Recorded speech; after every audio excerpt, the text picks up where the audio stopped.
Graças a Deus, amém? Mas eu quero, queridos, compartilhar a palavra do Senhor com os irmãos. Abra, por favor, em Josué capítulo 1. Josué capítulo 1.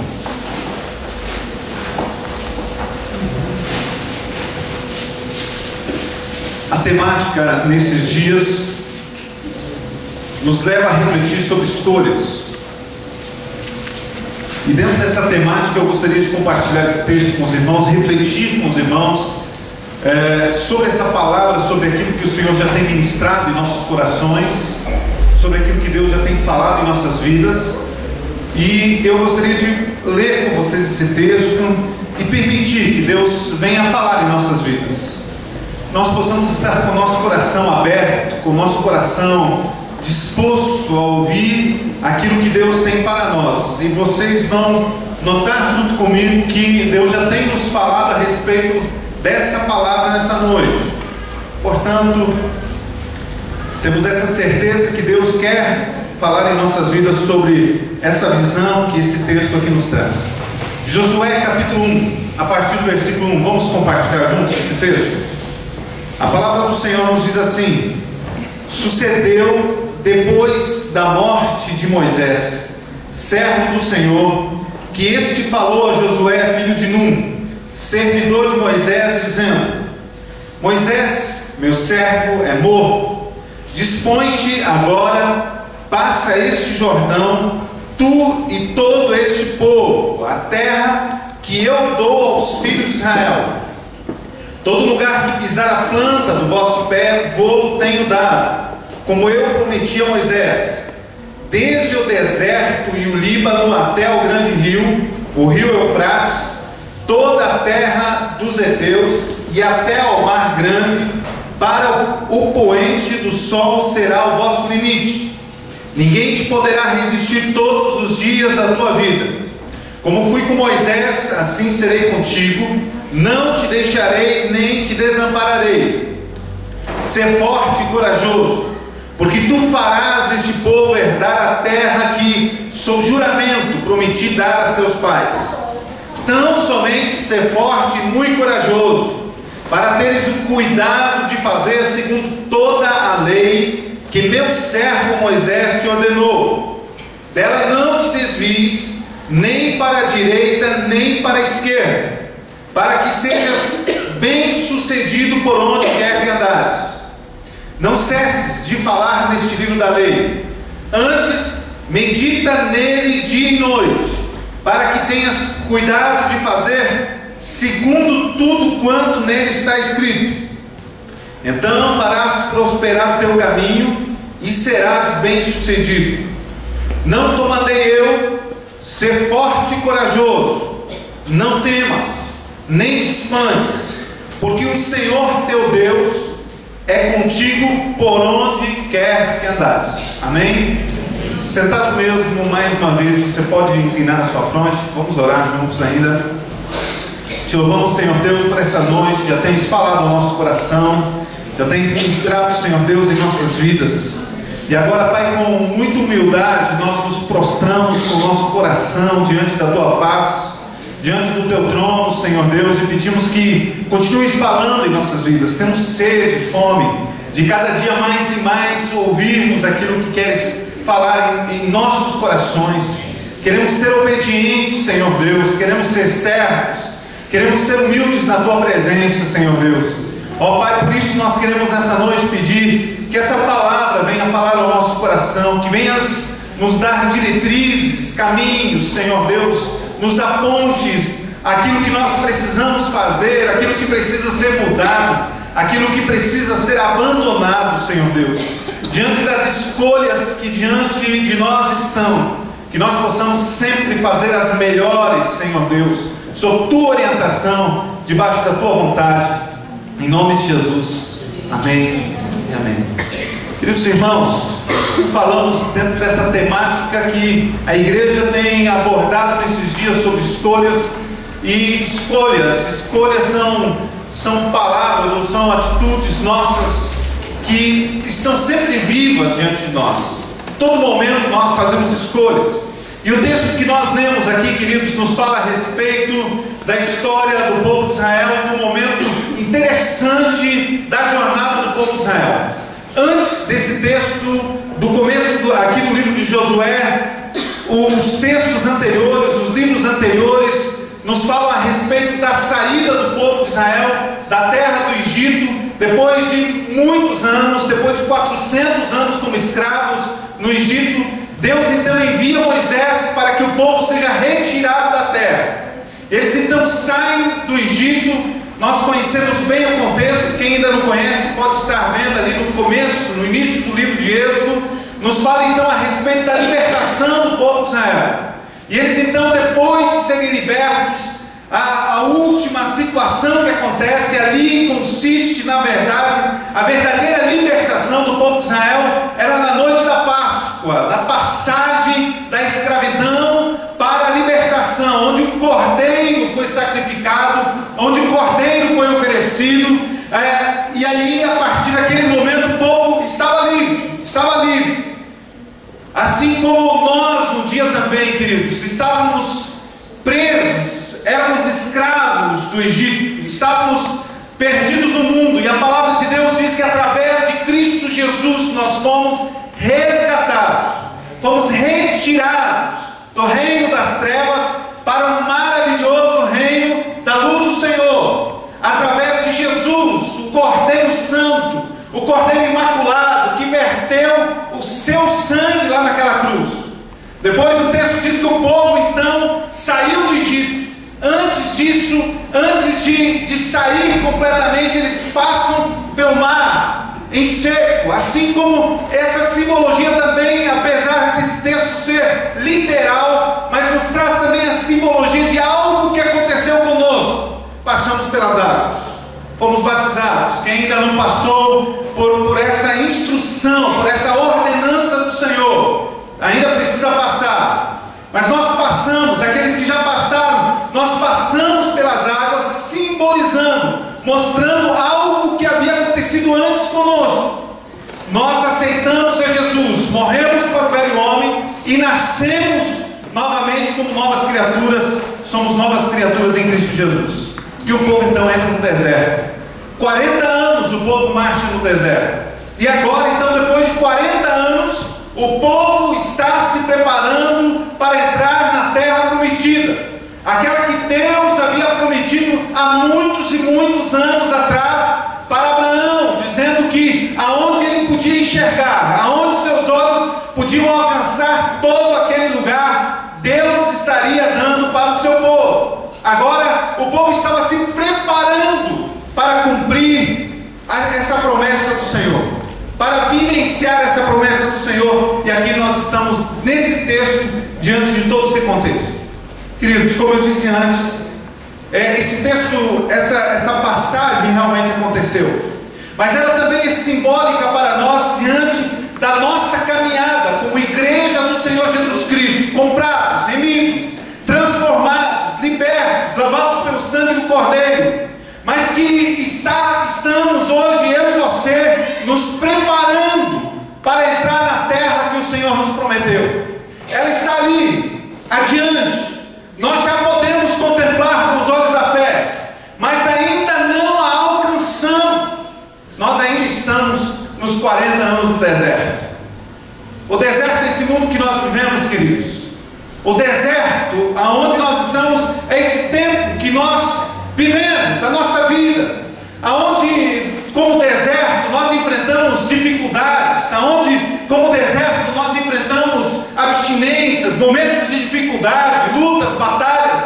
O deserto simboliza tudo isso para nós: morte, aflição, e é isso que o mundo está nos apresentando. O mundo jaz no maligno, e todo o tempo, quando nós ligamos a televisão, quando nós olhamos a internet, nós vivemos e vemos o tempo todo ações de violência, o amor dos homens se esfriando. Nós vemos tão perto de nós, muitas vezes, dentro das famílias, dentro da vizinhança, dentro da sociedade que nós moramos, tempos de dores, tempos de aflições, enfermidades que nos alcançam. É o deserto que nós estamos, é o deserto que nós vivemos. E esse texto aqui então, queridos, nos traz algumas verdades interessantes que eu e você precisamos refletir, e eu gostaria de compartilhar com vocês nessa noite, diante dessa escolha que nós temos, de prosseguirmos ou ficarmos, de seguirmos adiante ou retrocedermos. São escolhas que estão diante de nós. Eu e você temos essa escolha diante de nós. Todos nós precisamos decidir o que nós queremos fazer. A primeira verdade que eu gostaria de compartilhar com vocês nesse texto é a óbvia lógica que nos é apresentada aqui, que diante das escolhas que nós temos, precisamos decidir que o deserto não é o lugar que Deus preparou para nós. Decidir que nós não queremos ficar nesse deserto, porque o que Deus preparou para nós não é esse mundo, não é esse tempo que nós vivemos, não é essa circunstância que hoje os nossos olhos humanos conseguem contemplar, mas há uma terra prometida diante de nós, há uma pátria que nos aguarda, pela qual Jesus se entregou por nós. A palavra de Deus nos fala em João capítulo 14, o próprio Jesus, ele olha para os seus discípulos, ele diz: não se turbe o vosso coração, crede em Deus, crede também em mim. Na casa de meu pai há muitas moradas. Se não fosse assim, eu vos teria dito: eu vou vos preparar lugar, e quando eu for e vos preparar um lugar, eu vou voltar para buscar vocês, para que onde eu estiver, vocês estejam também. Esse é o lugar que Deus preparou para nós. Não é esse tempo que nós vivemos, não é esse lugar que nós estamos. Em 1 Pedro capítulo 2, versículo 11, Pedro ele escreve para mim e para você, dizendo: queridos amigos, lembrem que vocês são estrangeiros de passagem por este mundo. Peço, portanto, que evitem as paixões carnais que estão sempre em guerra contra a vossa alma. Ou seja, a nossa pátria não é aqui. A nação, o lugar, a vida que Deus preparou para nós na totalidade está preparada. É a terra prometida, que aguarda por mim, aguarda por você. Nós não somos desse mundo, somos apenas passageiros, somos apenas estrangeiros aqui onde nós estamos. É por isso que você tem percebido que este mundo não ama você. É por isso que nós percebemos que quando nós nos identificamos como filhos de Deus, as pessoas olham para nós como se nós não fôssemos deste lugar, e elas têm razão. Nós não somos aqui mesmo. As pessoas olham para nós, as famílias, quantas vezes nós ouvimos, e quem sabe há pessoas aqui que poderiam testemunhar dizendo isso: quando eu aceitei a Jesus, eu fui rejeitado pela minha família, eu fui rejeitado pelo meu pai, eu fui rejeitado pela minha esposa, pelo meu esposo, meus filhos zombaram de mim. Por quê? Se o cristianismo apenas oferece para o mundo algo bom, é porque esse mundo não é nosso. E Jesus, quando ele fala a respeito desse assunto, no capítulo 15, no versículo 19 de João, ele diz: se vós fosseis do mundo, o mundo amaria o que é seu. Como todavia não sois o mundo, pelo contrário, dele vos escolhi, por isso o mundo vos odeia. Nós não somos desse mundo. Nosso mestre Jesus nos apontou essa verdade. Ele disse que nós não somos daqui, queridos. O deserto que nós estamos, não sabemos por quanto tempo, não sabemos quanto tempo nós ainda vamos ficar nesse deserto, mas esse deserto não é um lugar para você. Eu preciso compreender isso, queridos. Você precisa entender isso, porque parece-nos muitas vezes que o que nos é passado é que aqui está bom demais. E há muitos cristãos, inclusive, que parece que vão passar a vida eterna deles no deserto. Estão lutando, estão correndo atrás das coisas apenas deste mundo. Estão construindo a sua casa no deserto. Infelizmente, até igrejas têm pregado isso. Igrejas estão atraindo multidões, dizendo: olha, Deus tem uma casa para você nesse deserto. Deus tem uma mansão para você nesse deserto. Se você trazer o teu dinheiro, Deus tem um carro importado para você nesse deserto. E muitos têm deixado de olhar para a eternidade, porque seus olhos apenas estão nas coisas deste mundo. O apóstolo Paulo disse: se nós apenas olharmos para as coisas deste mundo, nós somos os mais miseráveis de todos os homens. aquilo que Deus tem te dado nesse tempo, querido, não é para você viver nesse deserto, é para Deus te sustentar nesse tempo que você aqui está, amém?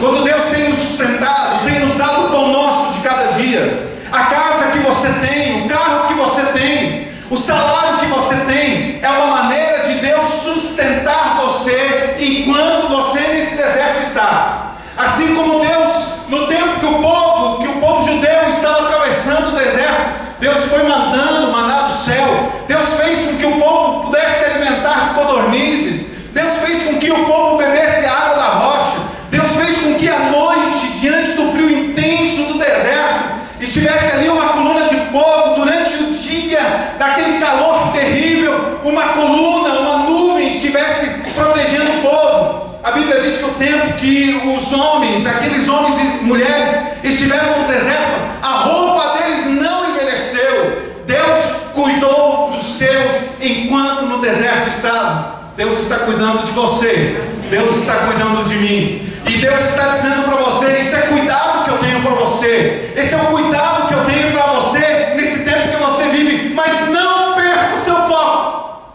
O deserto não é lugar para você, esse mundo não é o que é o projeto de Deus para você. Deus tem algo muito melhor para nós, é a morada que o Senhor tem preparado para nós, amém?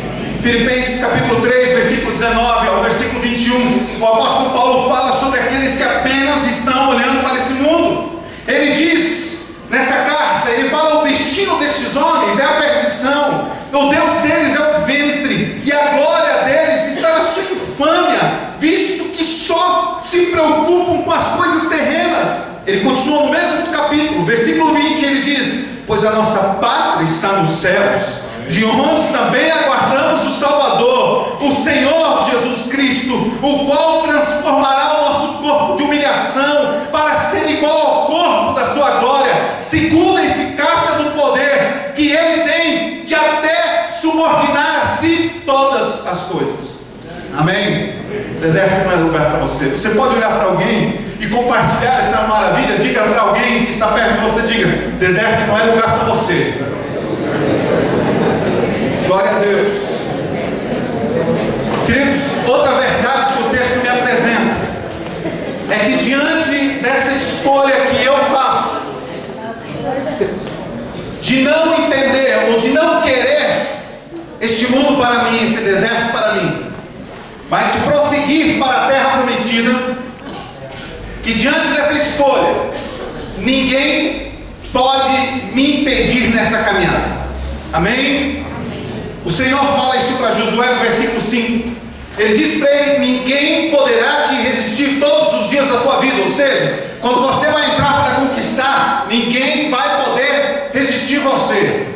Quando você vai tomar conta, quando você vai possuir a terra prometida, aquela verdadeira que Deus tem para nós, ninguém pode resistir você. Queridos, o inimigo, com tudo aquilo que ele pode fazer, ele não pode impedir você de chegar à terra prometida. Ele pode se levantar contra você. A Bíblia nos fala aqui, contra Josué, diversas circunstâncias e situações se levantaram.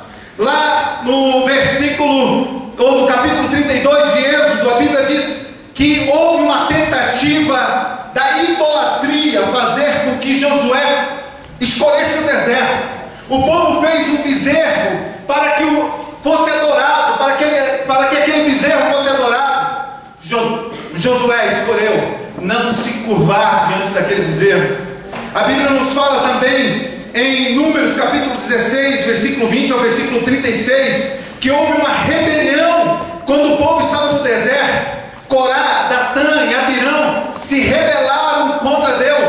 Quem sabe alguns desses chegaram para Josué e disseram: olha, Moisés, ele não é o nosso líder que nós precisamos ter. Nós não vamos mais aceitar a liderança de Moisés, a liderança de Deus sobre nós. Quem sabe tentaram fazer com que Josué fosse persuadido a escolher se rebelar contra Deus. A rebelião tentou fazer parar Josué, mas ele não parou, ele não escolheu a rebelião. A Bíblia nos fala em Números capítulo 13, quando Josué, Caleb, mais 10 Espias foram para a terra prometida espiar a terra. Quando eles voltam, 10 espias apenas falam coisas negativas da terra que Deus havia prometido para eles. E o povo começa a murmurar. Queridos, a murmuração tentou fazer com que Josué ficasse no deserto.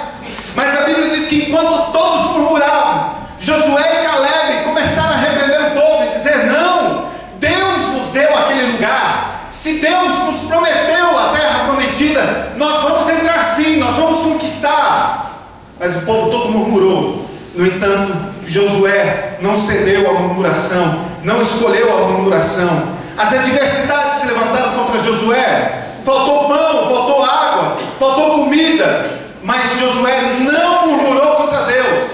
Enquanto isso, Deus ia provendo o povo com o mantimento que eles precisavam.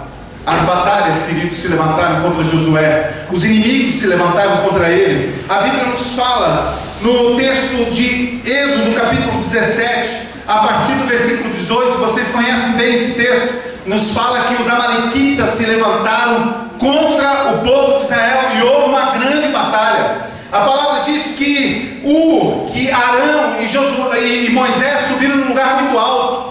E Moisés começou a interceder pelo exército que estavam batalhando contra os amalequitas no lugar mais baixo. E quando eles se cansaram, quando Moisés se cansou, segurou em um dos braços de Moisés. A Bíblia fala que Arão segurou no outro braço de Moisés, enquanto eles estavam com suas mãos estendidas.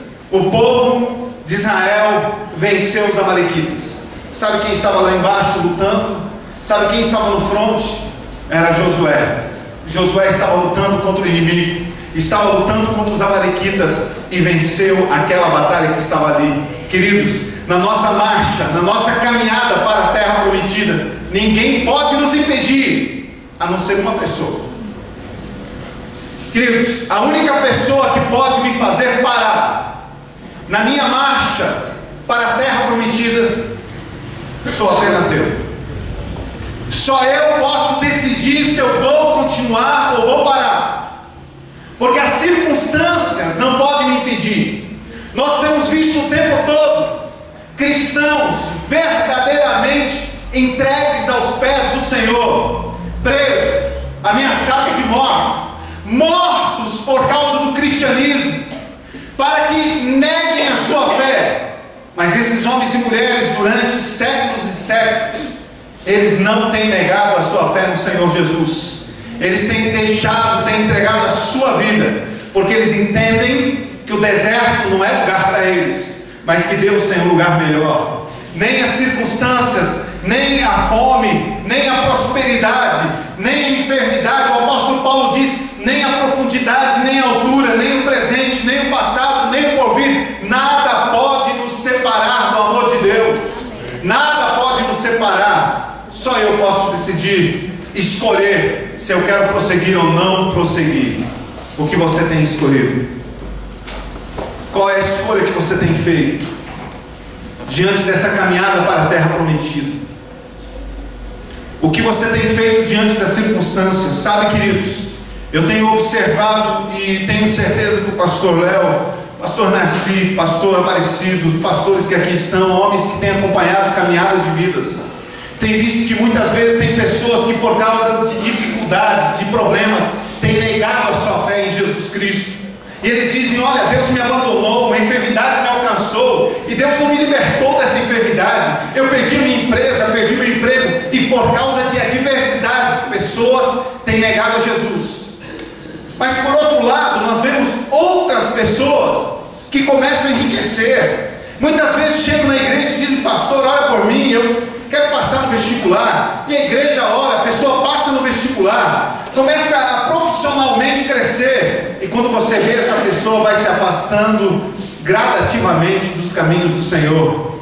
Ou seja, não é a fome, não é a prosperidade que nos afasta, é a decisão que nós tomamos de servir ou não servir ao Senhor. É a escolha que nós fazemos de seguir ou não seguir o nosso Senhor e Salvador Jesus Cristo. Amém? Siga Jesus. Olha para quem está perto de você, diga: ninguém pode impedir você. Siga em frente, diga para o teu irmão. queridos, que o texto nos apresenta aqui, outra verdade que o texto nos apresenta aqui, é que nessa escolha que nós fazemos, nessa decisão que nós tomamos, aonde ninguém pode nos fazer parar, nós não podemos ser parados, porque nós temos a presença do Senhor conosco. Amém? Nós contamos com a presença de Deus, queridos. Não é nós que somos os fortes, não é nós que somos os invencíveis, não somos nós os fortes, mas é o Senhor que é a nossa fortaleza, é Ele que tem cuidado das nossas vidas.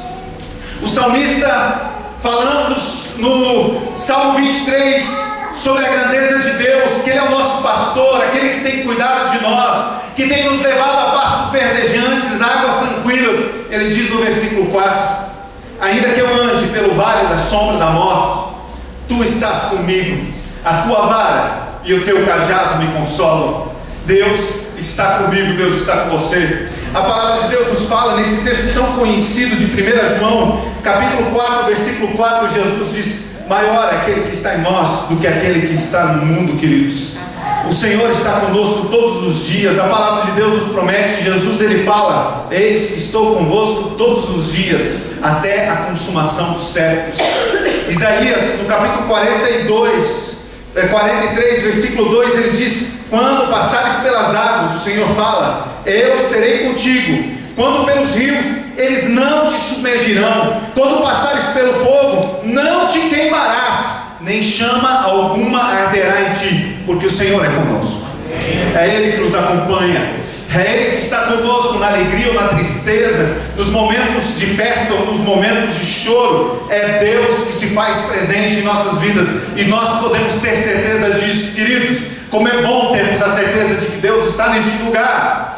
E nós podemos fazer isso, primeiramente porque a palavra de Deus nos declara isso, mostrando que Deus Ele está em todos os lugares, mostrando também que nós somos templo do Espírito Santo, e por isso o Senhor habita no coração daqueles que o servem. Também porque a palavra de Deus em Jesus ele fala: onde estiverem 2 ou 3 reunidos em meu nome, ali eu também estarei. Mas ainda assim, o Senhor nos dá a oportunidade de sentirmos a presença dEle no nosso meio.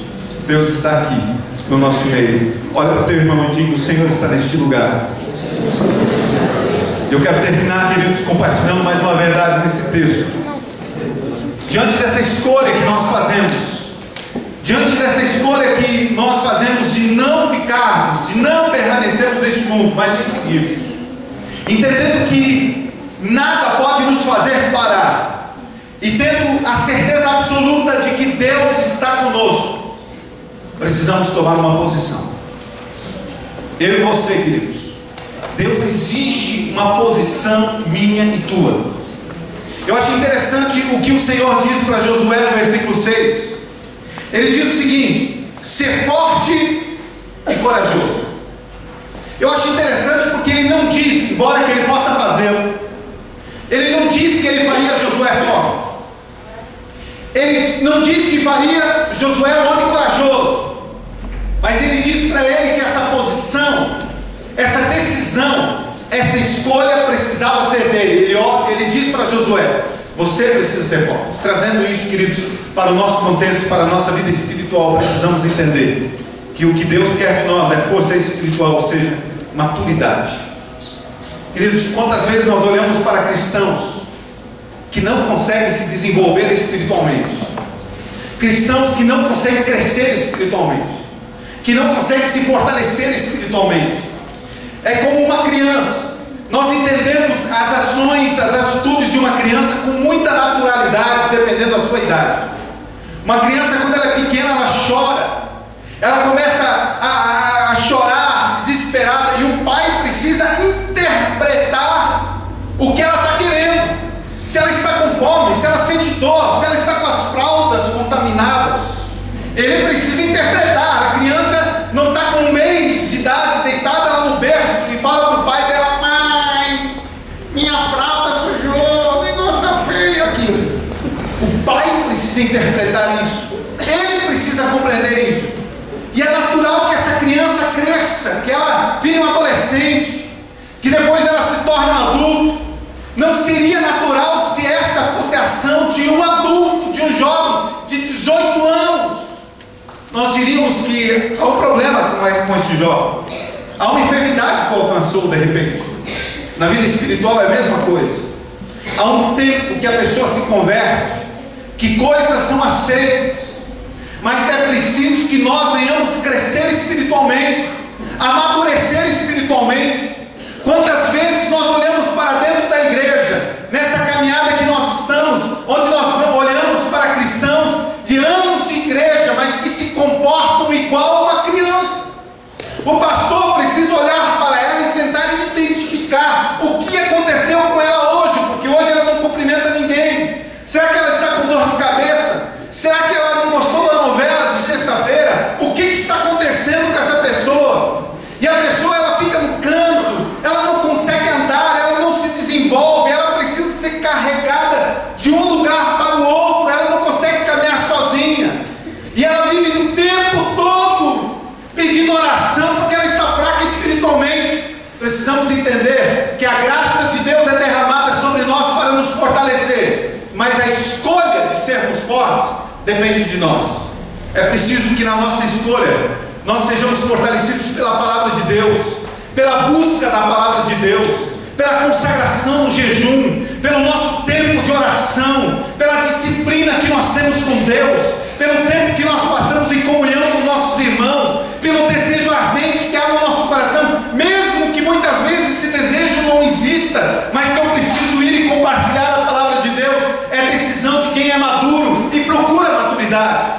A Bíblia nos fala lá em Hebreus no capítulo 5, versículo 12 ao versículo 13, o autor de Hebreus, ele diz: pois com efeito, quando deveria ser mestres, atendendo ao tempo decorrido, tendes novamente necessidade de que alguém vos ensine de novo quais são os princípios elementares dos oráculos de Deus. Assim vós tornaste como necessitados de leite e não de alimento sólido. E ele continua dizendo: ora, todo aquele que se alimenta de leite é inexperiente na palavra da justiça, porque é criança.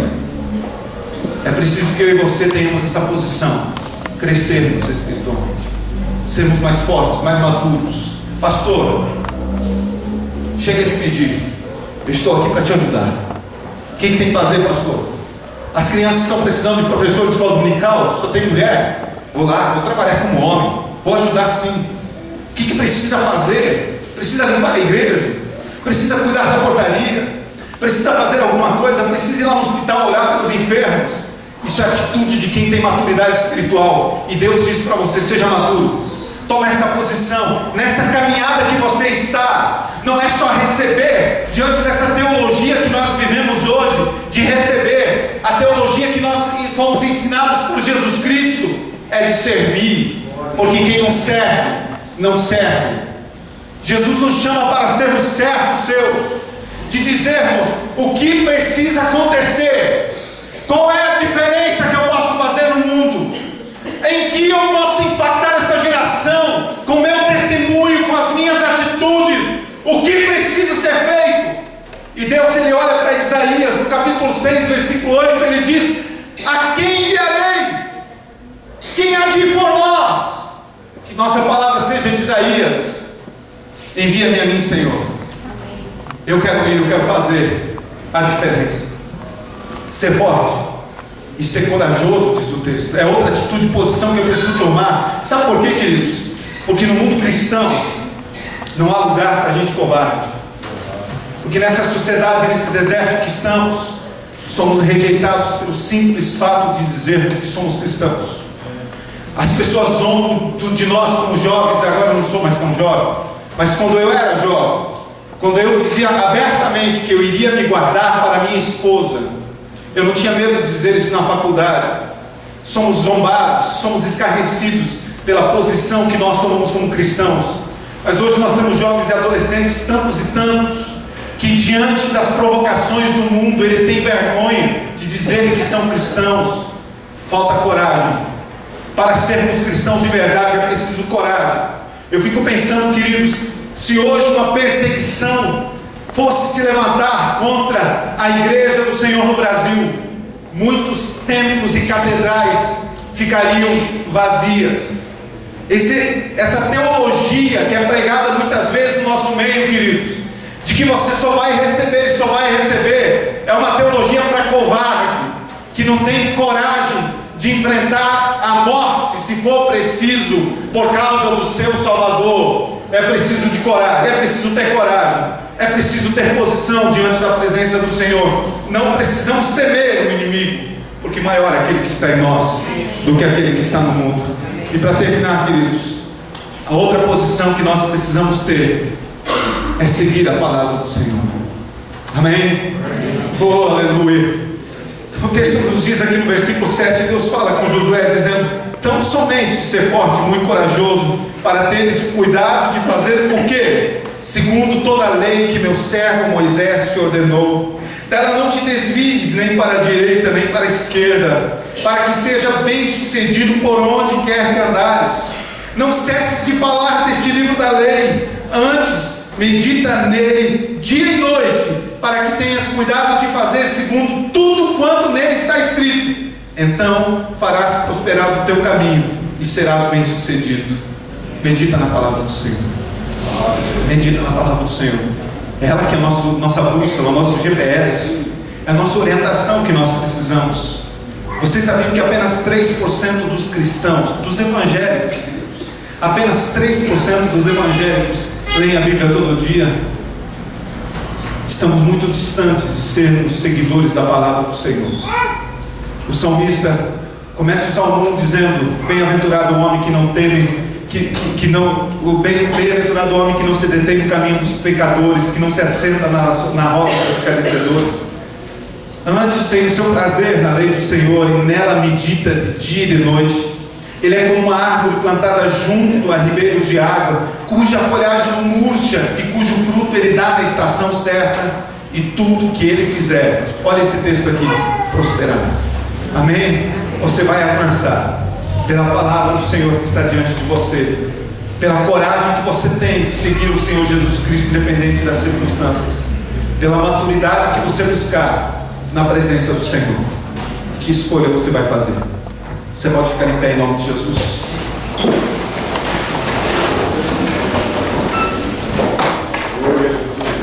Vamos orar. Feche seus olhos. Eu quero orar por você nessa noite, querido. Diante dessa palavra que é simples, mas não é simplória. Diante dessa palavra que nos leva a entender que precisamos de escolhas definitivas e definidas na nossa vida. Você, meu querido, que quem sabe sequer está andando nesse caminho. Você, quem sabe sequer está. Você que sequer tem entendido que você tem uma caminhada pela frente. Eu quero dizer para você, independente de qualquer coisa, você está no deserto. Esse mundo que nós vivemos é um deserto. Eu não sei o que você está fazendo.